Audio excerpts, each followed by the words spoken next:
இப்போ ஒரு விமர்சனம் போய்கிட்டு இருக்கு, ஒரு சர்ச்சை போய்கிட்டு இருக்கு. திருமதி பிரேமலதா விஜயகாந்தும் அதுக்கு ஒரு முற்றுப்புள்ளி வச்சிருக்காங்க. நானும் திருமாவளவனும் சகோதரர்கள் மாதிரி எங்களுடைய நட்பை நீங்க சீர்குலைக்க வேண்டாம், அப்படி ஒரு முயற்சி வேண்டாம் அப்படின்னு சொல்லியிருக்காங்க.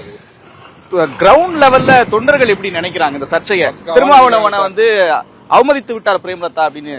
ஒண்ணும் கிடையாது, அதெல்லாம் ஒண்ணும் கிடையாது.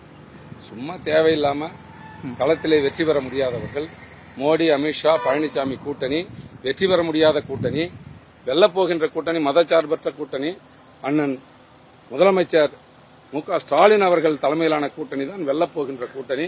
கருத்து கணிப்புகளே அதையெல்லாம் தெரிவிக்கின்றது. இரண்டாவது முறையாக அண்ணன் ஸ்டாலின் அவர்கள் முதலமைச்சராவது உறுதி.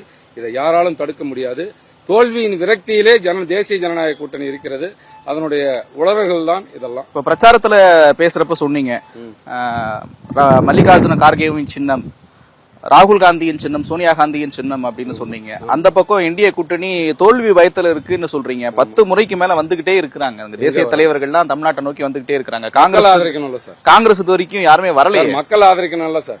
சார் ஒண்ணு வச்சுங்க, காங்கிரஸ் ஆதரிக்கணும் அப்படின்னா அவங்களுக்கு வேற மாநிலத்துல எலெக்ஷன் இருக்கு சார். இங்க அண்ணன் ஸ்டாலின் அவர்களுடைய ஆதரவு அலை பயங்கரமா வீசுது சார். நாங்க பாக்குறோம், மக்களிடத்தில் எழுச்சியை காண்கிறோம்.